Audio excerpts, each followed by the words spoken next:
The man says I'm playing with a clit like a guitar. Of course, this is a good album.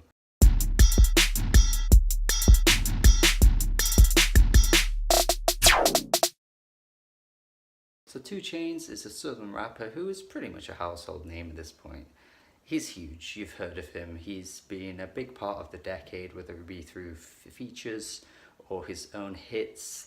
I kind of struggle to name a 2 Chainz song though. I don't know if that's just me or anyone else can agree, but I do really struggle to think of any of his own hits as opposed to like the singles he's featured on. I can name a few of those, but I don't know if I can name any of his own major songs. But that sort of changed in 2017 though, because his album Pretty Girls Like Trap Music actually swayed my opinion on him completely, because up until that point I was just like, yeah, I don't care about this guy, but this was a turning point because I think it was actually pretty solid. I know a lot of people loved it, and a lot of people loved his like grimy trap rap style, and honestly I think he's one-upped himself with this one. To be honest, I think Rap or Go to League is even better than that. I think this album has so much to love about it, to be honest. I think there are so many great individual cuts on here, and as an entire album as well, I think it flows pretty well. I think most of the production is very much on point. Like, it's so sharp and almost classy at times.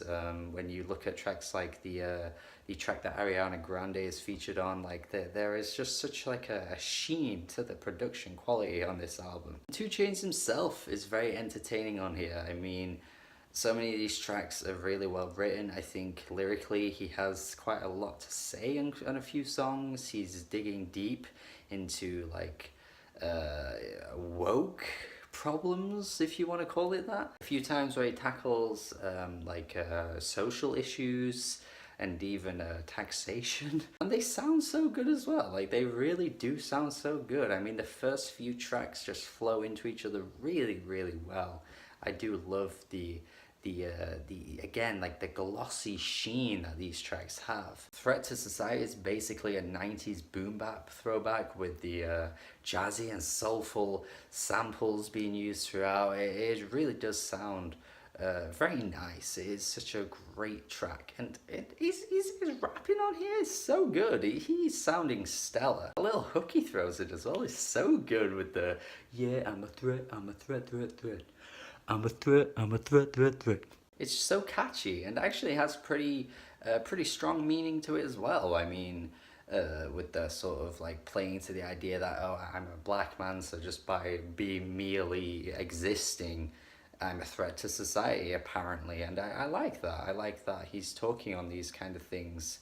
I guess it's a sort of new thing for like mainstream rappers to start like talking on social issues, because 21 Savage is pretty vocal these days, just by making headlines with the things he says. Meek Mill as well, I've noticed, as quite vocal as well. It's kind of cool, I guess. Just it's becoming more common, and it's interesting. It's an interesting perspective to have, I think, because usually it's just like the underground conscious third eye rappers only speak about conscious things. Then you just get straight up bangers with Statute of Limitations. Such a good beat on this one, a little grimy banging beat. And then of course there is the Kendrick Lamar feature. Man, it sounds so good just to say that out loud. I feel like I've not been able to say that about a Kendrick Lamar feature for quite some time, unless I'm just, completely forgetting something and something slipped my mind completely. But I don't know, I feel like his features these days are just kind of lukewarm. They're kind of so-so. He's not the best part of the song, but for the first time in a while, I feel like he's come through here and stole the show again. This track is wow. I can't describe this track, to be honest. It's so good, the way they bounce on this beat, and then in that little section of the song where Kendrick like switches up his voice, and he's basically like, putting on this like really like actually reminds me of the Metro Boomin 21 Savage song Don't Come Out the House, where 21 Savage randomly just throws in this like ASMR rap, and here instead Kendrick Lamar is just like just doing these weird things with his voice, and 2 Chainz is doing it as well. I like it. I think it's just such an interesting approach to take with a song. They could have just carried on rapping over the beat, like it would have been as amazing as it was anyway. But then the fact that they threw this in, I think it just made it such a unique and eclectic song that I think hopefully go down as like a highlight for rap in the year. And honestly, I don't even know if it's even my favorite song on the album, because the two before I just mentioned I think are amazing tracks to begin with anyway. NCAA is a huge highlight for me, as well as Rule the World, which is the Ariana Grande feature I was talking about, and she does a really good job on this track. I think it's a really, really pristine sounding song. Works really well, just has that luxurious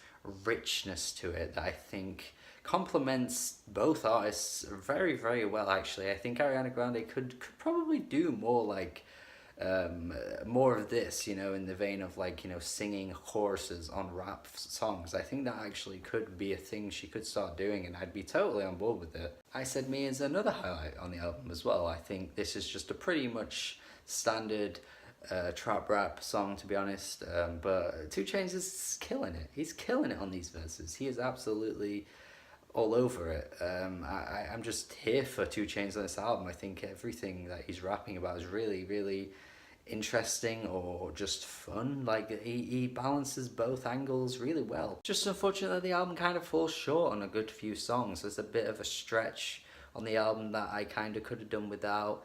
Not really that bothered about a few tracks, to be honest. Girl's Best Friend, $2 Bill come back to back. It's just a two stretch song period where I'm just like, nah. Girl's Best Friend is really generic type stuff that I probably would have expected this on earlier 2 Chainz albums, but on this album I just felt like it was a bit of a disappointment to get this really kind of vain, luxurious brag rap type thing. It just didn't really do much for me. Yeah, sure, it worked on like Rule the World, but it just didn't really do it for me on this one. And then even as much as I am a Lil Wayne apologist, I can't really say much about his feature, honestly. It was pretty whatever. The entire track I don't really get that much entertainment value out of. It's just a bit of a nothing song that I think is easily skippable. I'm Not Crazy Life has two lackluster features, to be honest. Chance the Rapper, Kodak Black. Chance the Rapper's okay, I suppose, but the song itself just doesn't really do much for me. But Kodak Black just ruins everything every time he appears anywhere. So yeah, these tracks just drag the album down. Like, if you took these out or replaced them with more bangers, honestly, I think it would have been absolutely fine, or more interesting tracks like Sam, to be honest. I think Sam's such a unique closer to an album. I mean, he's talking about how like taxation is like this.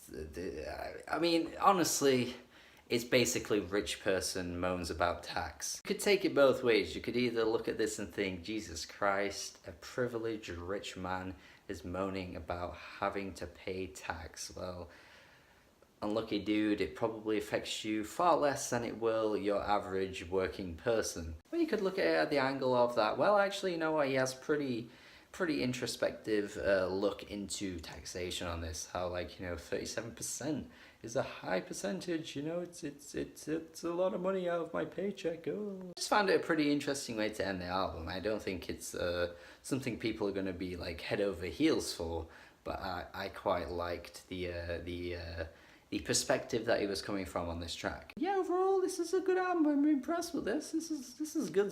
This is good. There's a Young Thug feature on here. It's all good. We've got the goods on this album. This is a good album from 2 Chainz, and I'm pretty happy with most of the songs here, apart from like 3 or 4 that I mentioned, which is a shame, because I think this was honestly on its way to being a great album. Like 7 tracks in, I was like, this could be an 8 out of 10, but it didn't quite make it. It falls short in a few places, but I still think a 7 out of 10 is absolutely fair for this album. I think it is worth your time if you haven't already checked it out. And yeah, to be honest, at this point in the year, it's probably hip-hop album of the year. Or is it? Is it? Are you sure? Are you sure? Thank you for watching my review. Let me know your thoughts on this album. Have a good day. We're doing this with our hands. Goodbye.